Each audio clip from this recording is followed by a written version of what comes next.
pagi pemirsa Hidup Sehat, apa kabar? Masih dalam program Hidup Sehat yang selalu menjadikan informasi mengenai kesehatan dan tentunya bermanfaat untuk pemirsa di rumah. Bersama saya Adi Anwari yang akan menemani Anda selama 30 menit ke depan. Tapi saya tidak sendirian, ada rekan saya yang cantik, silahkan. Halo, saya Sally Alexandra yang tentunya akan menemani Anda pemirsa di Hidup Sehat hari ini. Nah pemirsa, kita sudah memasuki endemi, tapi bukan berarti virus COVID-19 ini sudah hilang atau berakhir. Dan bahkan kita harus perlu proteksi diri lebih matang lagi, lebih bagus lagi hingga menghadapi pandemi yang berikutnya sehingga kita sudah siap ya Adi ya. Betul sekali. Dan tentunya orang yang sudah terkena COVID-19 ini bukan berarti saja badannya sudah kebal gitu. Betul. Ya, ataupun nanti bisa jadi nanti bakal juga lebih berat lagi nanti. Betul. Efek yang akan didampilkan. Benar banget Celia. Nah, sudah ada di hadapan kita, di tengah-tengah kita ada Profesor Dr. Chandra Yoga Aditama, spesialis pulmonologi dan kedokteran respirasi. Selamat pagi, Prof. Selamat pagi, selamat pagi. Apa kabar nih, Prof? Saya bukan cantik ya, mohon maaf.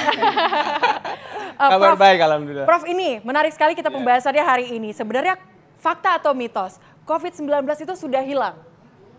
Tentu saja mitos. Jadi begini ceritanya. Kan tadi diomongin bahwa pandeminya sudah berakhir begitu ya. Nah kalau pandemi berakhir itu ada 3 yang terjadi. Okay. Baik, pandemi itu sebenarnya sejak era modern ini ada 2 kali. Pandemi COVID yang sekarang sama sebelum ini ada pandemi namanya pandemi H1 influenza yang pernah dulu disebut-sebut sebagai flu babi. Okay. Nah itu ya. Sesudah pandemi-pandemi itu berakhir itu ada 3 hal. Nomor 1, virusnya itu masih akan ada, penyakitnya masih akan ada. Buktinya apa? Yang flu babi itu berhentinya tahun 2011. Bukan flu babi sih namanya, yang benar H1N1. 2011, sekarang 2024 si virus yang H1N1 masih ada. Masih ada. Jadi artinya kalau si pandemi COVID berhenti sekarang, ya virusnya masih akan ada, penyakitnya masih akan ada. Itu satu pertanyaan. Pertanyaan kedua adalah yang udah disiapin pertanyaan sama berdua ini sebenarnya. Okay. Belum semua pertanyaan habis pandemi itu bisa dijawab. Kenapa? Karena pandemi ini kan penyakit baru. COVID ini kan terjadi 3 tahun. Memang hiruk-pikuk ya, hiruk-pikuk ya. Tapi kan penyakitnya baru 3 tahun. Jadi belum semua pertanyaan bisa terjawab sebenarnya. Misalnya orang nanya, ini kalau long COVID bagaimana nanti ya? Ada persiapan itu kan, pertanyaan begitu ya. Orang bisa sakit lagi apa enggak ya? Itu beberapa pertanyaan yang sebagian bisa dijawab, sebagian tidak. Itu yang kedua. Tapi yang ketiga yang lebih penting yang tadi disinggung juga, pertama, virusnya masih ada, penyakitnya masih ada. Kedua, belum semua bisa dijawab. Yang ketiga, kita mesti siap menghadapi kemungkinan pandemi yang akan datang. Jadi 3 poin itu sesudah pandemi COVID ini berakhir saat ini. Baik, Dok. Ini pasti pertanyaan bagi semua orang ya, teman-teman di rumah juga keluarga. Katanya Dok, kembali ke COVID-19 lagi. Katanya orang yang sudah pernah terkena COVID-19 ini bisa saja terkena lagi. Dibilangnya sarjana COVID Dok. Jadi sudah pernah terkena COVID, lalu beberapa bulan terkena COVID dengan varian yang lain. Katanya gejalanya bisa lebih berat. Itu fakta atau mitos Dok?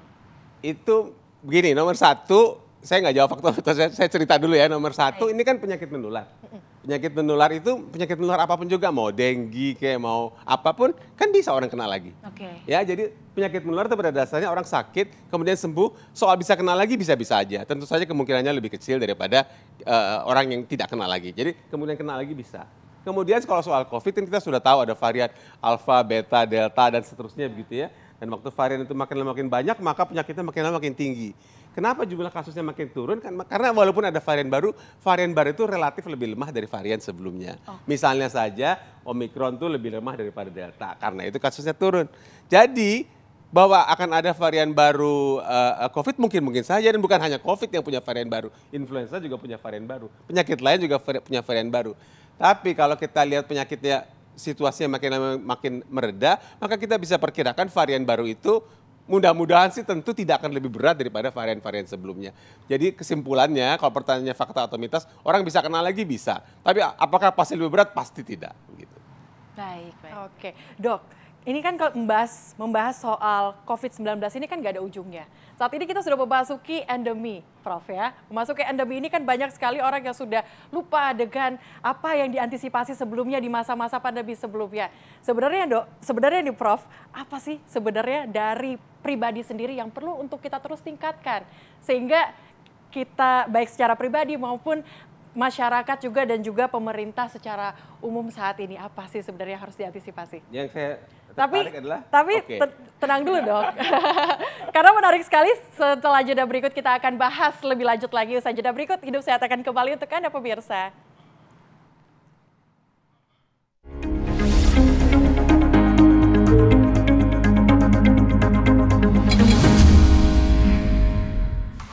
Pemirsa, kembali lagi di Hidup Sehat dan tadi kita masih berbicara ya, berbincang-bincang seputar topik COVID-19. Seperti apa nih persiapan endemi baik pemerintah, masyarakat Indonesia, itu seharusnya seperti apa sih Prof? Ya, saya mau jawab dulu tadi kan Celia menutup dengan session sebelumnya dengan COVID ini nggak ada ujungnya kan gitu. Nggak ada ujungnya. Terus kesiapannya apa ya? Sebenarnya nggak ada ujungnya bukan hanya COVID. Sekarang ini dengue lagi naik di beberapa daerah di Indonesia. Jadi penyakit itu sebagian besar penyakit itu belum ada ujungnya. Belum ada. Penyakit menular itu yang hilang di muka bumi itu baru satu, cacar. Cacar? Ya, yang lain Satu belum ya, ada Dok? yang hilang. Targetnya penyakit menular yang mau hilang di muka bumi itu yang kedua polio.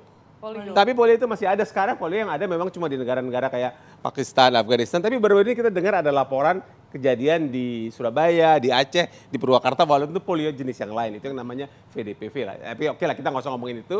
Yang saya mau sampaikan adalah, jadi bukan hanya COVID yang belum ada ujungnya. Yang penyakit-penyakit menular lainnya juga masih ada di tengah kita. Artinya, kita harus terus mewaspadai penyakit-penyakit menular seperti itu. Nah, ini nyambung dengan pertanyaan itu.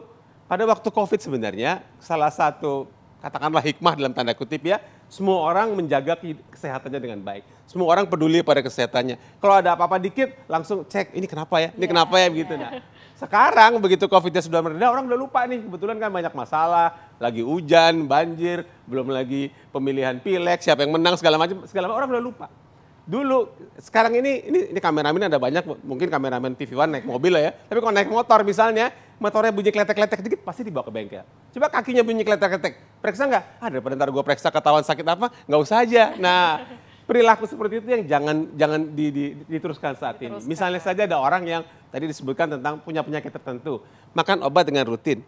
Itu makan obat dengan rutin gunanya kan untuk daya tahan tubuh seperti barusan disebutkan. Daya tahan tubuh itu bisa untuk mencegah berbagai penyakit. Jadi tolonglah kalau ada perintah untuk daya tahan tubuh makan obat dengan teratur. Kalau ada jadwal untuk harus periksa ke petugas kesehatan, puskesmas, rumah sakit dan sebagainya, ikuti jadwal itu karena itu gunanya untuk kesehatan kita.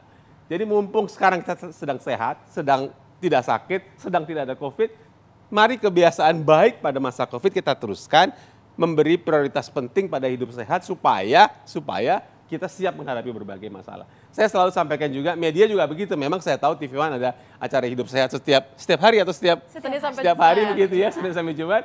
Tapi dulu kan sering banget semua media, saya dulu selalu mengatakan, walaupun sekarang sudah jarang koran ya, dulu sebelum ada COVID, kalau ada berita kesehatan selalu di halaman 10, halaman 12 di koran. Begitu COVID, berita kesehatan selalu di halaman 1. Ya, COVID-nya turun, di belakang lagi. Wapres lagi ngomongin, caleg lagi ngomongin. Berarti memang ini kalau berbicara soal kesehatan, karena kita juga walaupun sudah memasuki endemi, mungkin saja nanti ke depannya tuh bakal ada pandemi kembali ya Prof. Jadi kita harus tetap terus antisipasi diri. Kira-kira dari apa yang Prof tadi sampaikan, apa sih yang perlu untuk kita antisipasi Prof? Ya. Misalnya seperti pakai masker kah atau cuci tangan seperti apa nih Prof? Sebelum sampai ke situ, karena ngomong pandemi yang akan datang, jadi kan tadi kita sudah cerita bahwa ada pandemi 2009-2011. Kemudian ada pandemi lagi 2020, walaupun namanya, tahu nggak kenapa namanya COVID-19 by the way? Seperti kenapa dok? Karena COVID itu dilaporkan pada 31 Desember 2019. Oke. Kalau laporannya geser sehari aja, Ya. namanya COVID-20 itu. Oke. Ya, jadi COVID itu dari mulai 2020 sampai 2023, 3 tahun begitu. Nah, jaraknya 10 tahun dari yang lalu. Oke. Tidak ada yang berani mengatakan kapan pandemi berikutnya. Tentu saja harapan kita jangan sampai 10 tahun lagi. Karena kalau 10 tahun kedekatan. Tapi ada dua hal yang pasti. Yang pasti pandemi berikut pasti ada. Pasti ada. Kita hanya tidak tahu dua hal. Kita tidak tahu kapan pandemi itu. Mudah-mudahan jangan 10 tahun, mudah-mudahan lebih lama. Dan kita tidak tahu penyakit apa yang menjadi pemicu pandemi. Yang dulu influenza, yang sekarang COVID, yang nanti apa kita belum tahu. Nah, yang kita bisa lakukan saat ini adalah memang bersiap menghadapi pandeminya. Saya selalu sampaikan teman-teman TNI begitu kan, mungkin dari lulus akabri sampai jadi jenderal belum tentu ada perang. Tapi secara rutin tentara itu menjaga kesiapannya dengan latihan perang-perangan. Dan itu kegiatan rutin tentara. Kenapa nggak kita latihan pandemi-pandemian begitu ya, petugas kesehatan latihan pandemi-pandemian, masyarakat juga selalu siap menghadapi kemungkinan pandemi. Sama sekali bukan bermaksud menakut-nakuti. Latihan perang-perangan kan bukan bermaksud menakut-nakuti. Latihan itu maksudnya supaya kita lebih siap. Daripada saya ngomong terusan, saya jawab dulu pertanyaan yang tadi begitu ya. Misalnya saja yang konkret, kebiasaan cuci tangan. cuci tangan pakai sabun itu bukan soal mencegah COVID. Itu mencegah penyakit penular pernapasan, mencegah penyakit pencernaan, dan bagus buat kesehatan. Itu jadi kebiasaan ya dok Dan ya? harusnya jadi kebiasaan. Sekarang tempat cuci tangan yang di depan mall itu udah nggak dipakai lagi tuh. Ya. Udah kosong. Udah kosong. Gitu. Sabunnya sudah habis. Sabunnya udah habis lagi. Tolonglah kita cuci tangan, nggak usah di mall. Di rumah kita cuci tangan. Dan orang kan cuci tangan sesudah makan karena banyak rendang di sini kan. Mestinya kan cuci tangan sebelum makan begitu. Jadi kebiasaan cuci tangan itu tolong terus dijaga. Karena tadi pertanyaan tentang masker, memang kita tidak perlu lagi pakai masker secara umum. Tapi kalau ada orang dengan keluhan pernapasan, lagi batuk, nah itu ada yang batuk barusan itu siapa tuh? Kameramen begitu, dia bagus pakai masker. Maksudnya supaya untuk tidak menulari orang lain. Kemudian orang lansia kayak saya begitu, orang dengan komorbid, kalau ada dalam kerumunan besar mau pakai masker, oke aja. Jadi masker memang bukan keharusan, tapi itu hal yang perlu dilakukan untuk mencegah penularan. Itu yang kedua, M yang kedua. M yang ketiga dulu kan kontak tuh. Jadi kalau orang sakit, COVID dicek siapa kontak di sekitarnya. Kan sekarang sama juga. Sakit apapun juga kita mesti lihat orang di sekitar kita sakit apa enggak. Tolong dijaga, kalau sekarang kan seperti tadi saya sampaikan, dengue lagi naik nih di beberapa daerah. Jadi kan, kalau dengue lagi naik, kasus ada di sini, kemudian dicek lingkungannya, dicek lingkungannya bagaimana, nyamuk dan sebagainya begitu. Nah, hal-hal seperti itu yang saya ingin sampaikan pada kesempatan ini.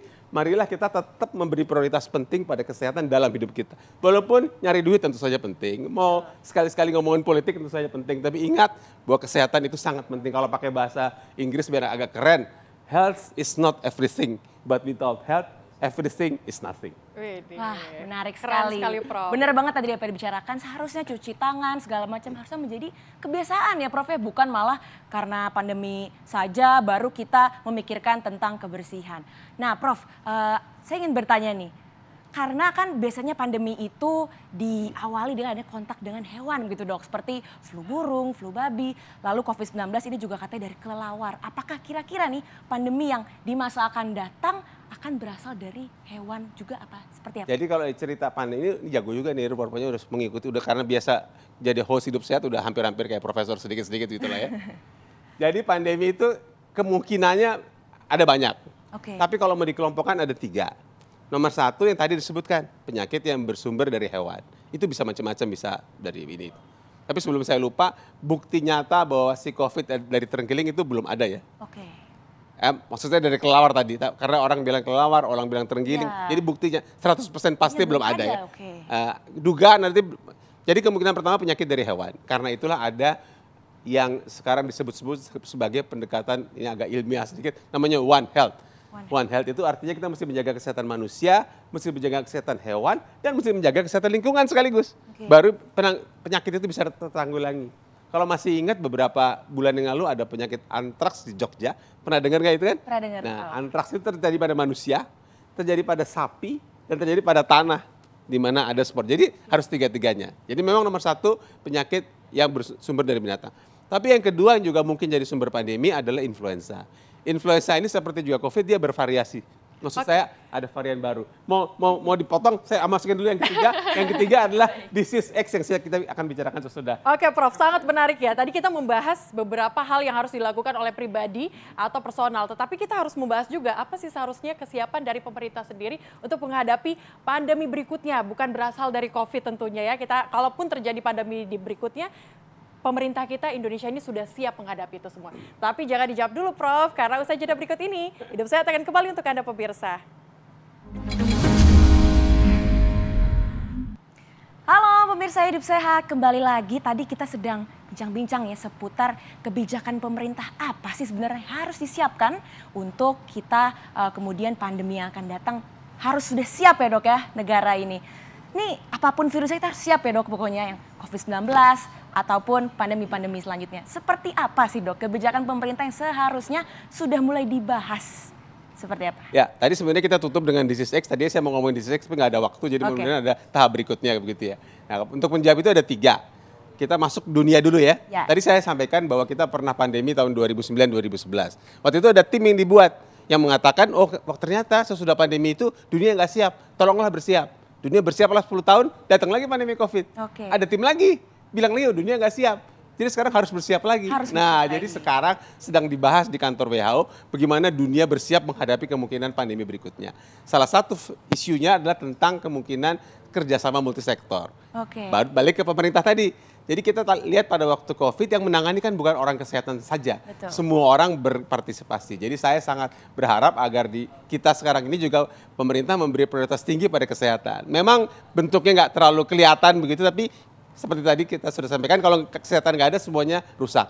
Jadi tolonglah beri prioritas tinggi pada program kesehatan, baik oleh Kementerian Kesehatan atau Dinas Kesehatan maupun oleh yang lainnya. Misalnya saja kalau kita mau bangun gedung, gedungnya bagus, arsitektur cantik, lobinya cantik, apakah itu sesuai dengan kesehatan apa enggak? Ada penyakit yang namanya sick building syndrome, penyakit gedung yang tidak dikelola dengan baik. Jadi tolonglah untuk semua kegiatan kita bangun sesuai dengan prinsip-prinsip kesehatan.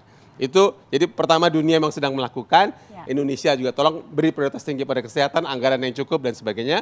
Dan yang ketiga untuk kita nih, anggota masyarakat, ini saya nggak tahu sudah habis atau belum, saya ada satu tips yang perlu untuk kita agar kita hidup sehat sehari-hari, baik untuk pandemi atau tidak pandemi, yang disebut sebagai cerdik. Cerdik itu terdiri C-nya tuh cek kesehatan secara berkala. Jadi sakit atau nggak sakit kita cek kesehatan, apalagi kalau sakit. Yang kedua, enyahkan asap rokok dan polusi. Sayangnya Jakarta kadang-kadang polusi ya, sekarang agak lumayan begitu. Yang ketiga, rajin aktivitas fisik dan olahraga. Baik, Sepeda, baik Prof. cepat ya, diet, istirahat yang cukup, dan kelola stres. Oke, terima kasih Prof Terima atas kasih, Prof. masukannya hari ini, informasinya untuk kita semua, sehingga kedepannya kita ketika menghadapi pandemi-pandemi berikutnya ini sudah siap, ready, dan juga nantinya kita lebih matang ya siapnya dok, dari segi tubuh kita sendiri maupun pemerintah Prof. Wah, tak terasa ya Adia, sudah 30 menit kita menemani Anda pemirsa hari ini di Hidup Sehat. Saya Dianwari dan juga rekan saya. Celia Alexandra pamit undur diri pemirsa. Saksikan terus Hidup Sehat dari Senin sampai dengan Jumat pukul 9.30 waktu Indonesia Barat. Indonesia, hidup sehat.